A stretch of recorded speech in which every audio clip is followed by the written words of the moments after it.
really do make it difficult after these introductions to say anything. And those of you who are in the life science field know that being introduced by Ken Frazier is in and of itself the main honor.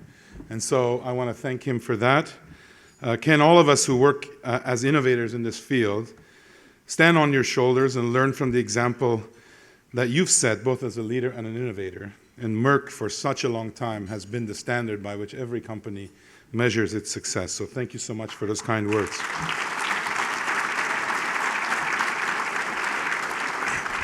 I'm also deeply honored, as has been mentioned by all the honorees, to be in their company. I've learned a lot from their comments, and it's interesting. I shared at our table with Karen that tomorrow evening I will receive my booster shot at the CVS store next door.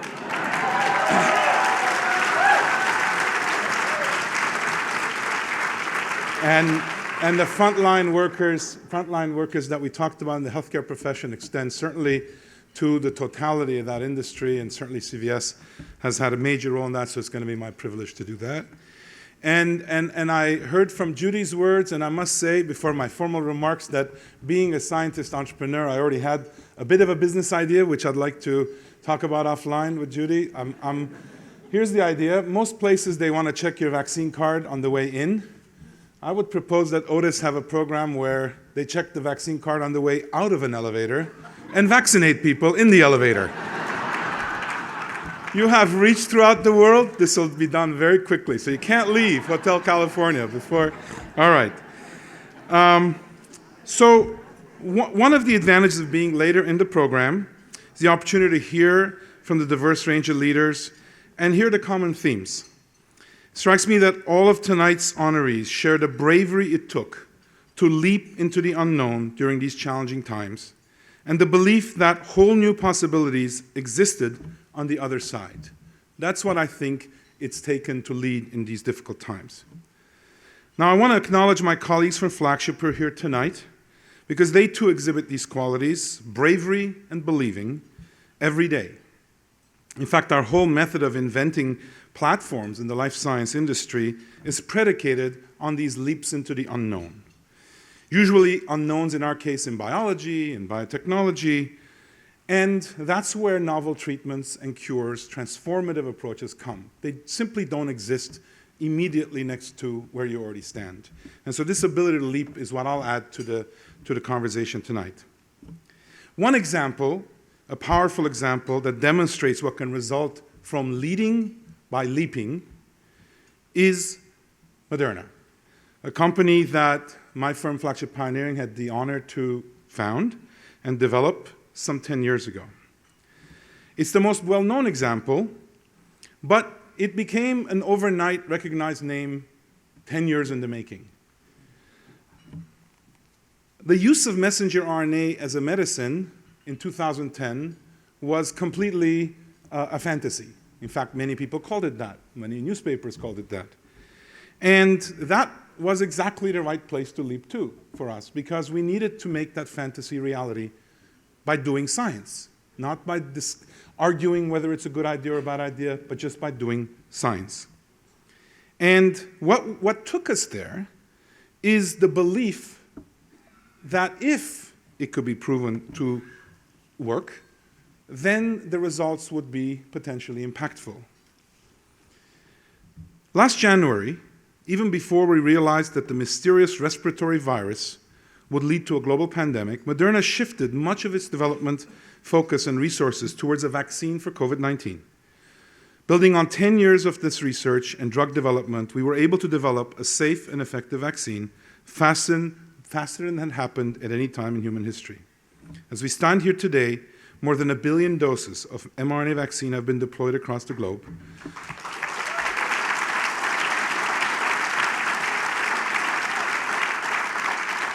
Moderna will increase its capacity from less than 1 billion doses in 2021 to up to 3 billion doses in 2022, build a comprehensive vaccine plant in Africa, and supply hundreds of millions of vaccine doses to the world's lowest income countries.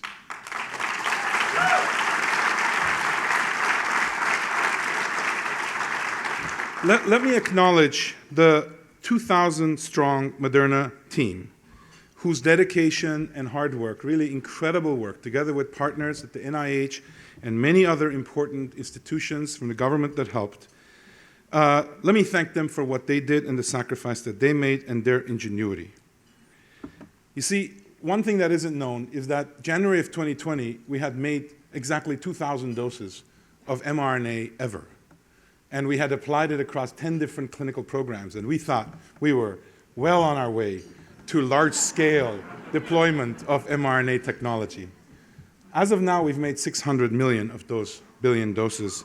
And the real heroism has to do with people who, again, leapt with unproven yet unscaled technologies and did the best they could do because we didn't really have an alternative. We couldn't say, just wait for another 2 years and we'll be ready and we're going to make these things. We just had to do everything we could, and fortunately, it's worked out, but really it's the people's dedication that did this. And it also opened our eyes to what's possible if you don't succumb to what it seems impossible. And that's really the leap that I think you'll hear about and you have heard about already today. Now, on a more personal note, the pandemic has, of course, had a profound impact on all of us. It created a sense of disruption and dislocation that is all too familiar to immigrants like me. When my family escaped the devastating civil war in Lebanon and came to North America, we started over in most every sense of the word. A new climate, new customs, new language, new ways of making a living. But beyond that experience, I want to share with you tonight that I also am a descendant of genocide survivors. More than 100 years ago, when the previous pandemic was raging, some 1.5 million Armenians lost their lives, and I'm a survivor. I'm a descendant of one of the survivors. And you might say, what does this have to do with COVID-19? Well, you have to realize that 5 million people have lost their lives in this disaster. And while we don't have some person on the other side, some criminal we can point to and say they're committing a genocide, the net effect is 5 million lives were lost. And I don't know the names of these people, but one of them I do. His name is Shell. It's my father-in-law. And while we were working on a vaccine early on, my wife is here, Anna, she lost her father. So that is what's different this time around, is that instead of watching on television atrocities being committed in other places in the world, we are losing people right next to us. So why do I bring that up to you? It's because I think we're entering a phase when we've all become survivors. We're all going to experience what it's like to be a survivor of an unexpected tragedy, an unexpected dislocation, and I wonder if we're ready for that. All of us want to go back to normalcy. After civil wars, people want to go back to normalcy. But they don't realize that their neighbor is no longer there and their cousin is no longer there, and they're going to have to reckon with that. So one of the things I think an organization like this really needs to help with, speaking of mental health, speaking of leadership in times, challenging times, is the challenging times that are ahead for the next decades as we try to make sense out of what happened. I don't think we're going to be able to say something natural happened and now it's gone and so we're back. And that's something maybe not pleasant to hear, but since we don't gather very much anymore, this is my first chance to tell you that. My experience, though, there's a silver lining in all this. Because I think those, historically, who survive loss and displacement emerge with a much stronger sense of life. In fact, many of them become immigrants, and they deploy an immigrant mindset. And that immigrant mindset makes them very open to try new things, take risks, leap, innovate. They can imagine a new world because they had to inhabit a new world that is unfamiliar to them. They can invent with bravery and imagination because they have summoned the bravery to leap into the unknown and literally reinvent their lives, as we are going to have to do. If we choose to, we can harness the dislocation and disruption the pandemic has forced upon us, and we can tap that immigrant survivor mindset to reimagine, reinvent, and leap to new possibilities, even when the crisis subsides.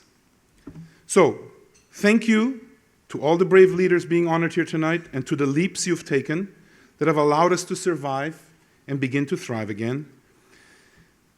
These risks to our economy, our society, and especially our planet require that we all keep leaping, keep innovating, and embolden others to do the same. Thank you very much.